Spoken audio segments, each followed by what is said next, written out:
All right, guys, welcome to episode 21 of our 30 Days of Marvel Rivals Education series. So we are 3 weeks in officially. That is insane. So today's topic is going to be about why you can't climb if you just blame teammates all the time. So today's going to be a little bit of an interesting episode, by the way, guys, because I just wanted to put this out there. I wanted to record this video real quick for you guys. But that being said, I have had the longest few days. I just had the 2 trips back to back where I was just going on nonstop sleep, nonstop airplanes, and I'm really exhausted. I got a little bit of sleep now. I was gonna do it right when I got home, but I wasn't gonna do it right. I got some sleep first, and I am exhausted. But that being said, I don't want to ruin the streak of this series for you guys. So let's start this off real quick. That being said. You can't climb if in this game if every loss is someone else's fault, and the moment you realize that, I swear to God, like, you will start to actually win. It is definitely one of those things that's viable, and yes, from time to time you're gonna have teammates that are just horrendous and just lost, and that's fine, like, it happens. But that being said, if you blame your teammates every single match, there's going to be a problem, and you're going to not be able to take the blame.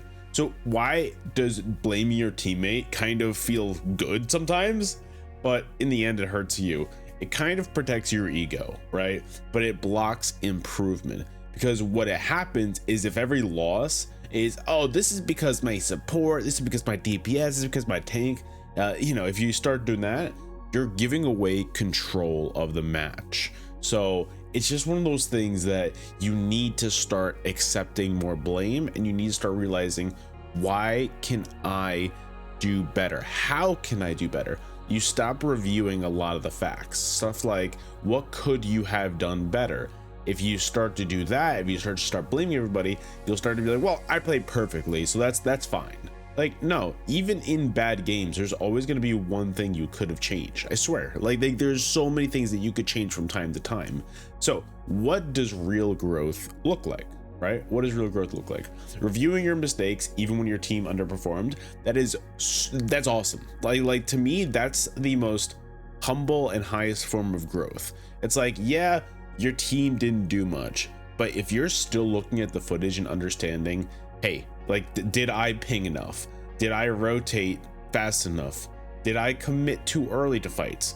Is it because I was already throwing because my teammates weren't playing well? What were you doing right there?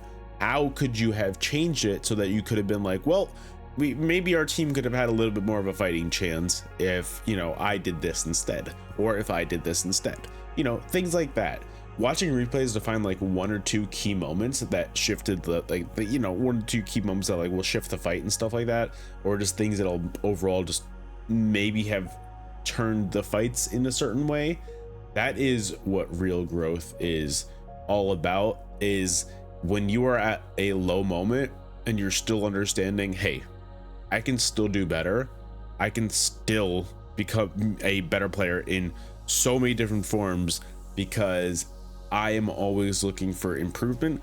That in my opinion is the way to go, and that is how you really become a better player. And honestly, that's a great way to have a mindset in real life too. That keeps you so, I don't even know the word for it. It's not humble, but it makes you become such a better person, because it understands that people go through things, and there's a lot of times where people are not intentionally throwing, and they just have bad games. So if you start shifting your mindset to be like, oh, these guys are throwing my games, they're so bad, like, you're victimizing yourself, and that's not what it is, guys. Like, I swear, that's not what it is.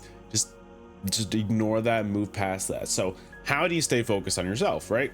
Like, this is what I've started to get into a lot more in the past few years. Like, guys, I'm gonna be honest with you guys, I'm gonna be candid with you guys.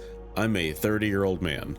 I do not have time to deal with internet drama and all that stuff. Like, I don't care about that stuff. That's why I really enjoy this education series, because I'm not going to be putting out content that's based on, oh, look at this streamer, they did this. Nah, I don't care, guys. I don't care. I'm over here in my own lane trying to just help you guys. So how do you stay focused on yourself, right? How do you make it so that people can't interrupt what you're doing and they don't come into your lane. Honestly, mute people.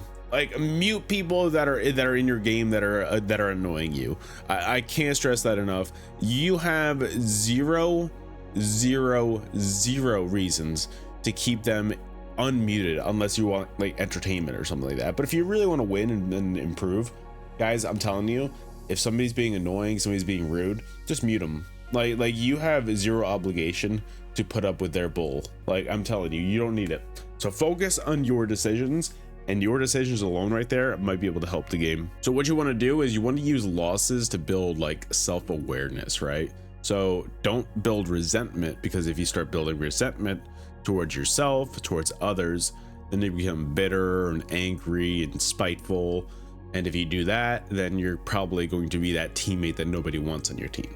So if you become more self-aware, understand, hey, we can change this instead, I can change this instead, you are so much better as a teammate. I'm telling you, you're going to be the kind of teammate that people want on your team. If you do that, I'm telling you, you'll get so many more wins because of that.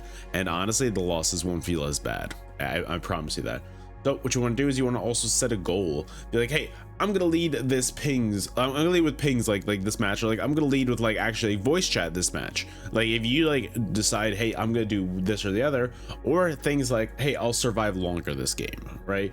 Or like just anything in general. Like, I'm gonna try and do more healing this match. I'm gonna try and get more eliminations this match. Things like that. I'm gonna try and just become a better person this match, play a better player this match.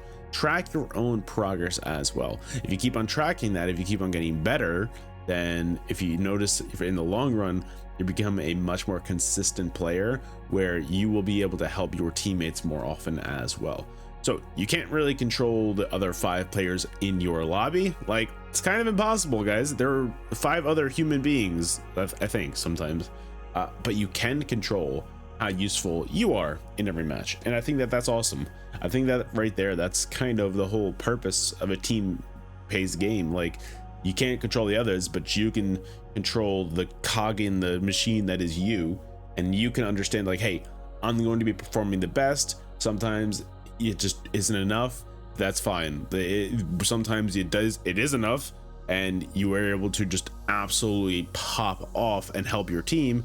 But sometimes it's just not enough, and I think that's a good way to go in this game, because at the end of the day, this is a team-based game. So if you start thinking, oh, if I just play amazing every single match, I'm gonna win every match. Nope. That is not the reality of it. And in my opinion, the more I was at ease with that, and the more I'm comfortable with that, the less the losses hurt me. I'm telling you guys. Like, sometimes I'm like, bro, I just want to win every single match. I think like everybody feels that way, but it's literally impossible. Even the best players in the world don't win every match, and that's perfectly fine. Like, if you think about it, you're bound to lose, obviously. Like, there's a lot of good players in this game. There's good players in almost every elo.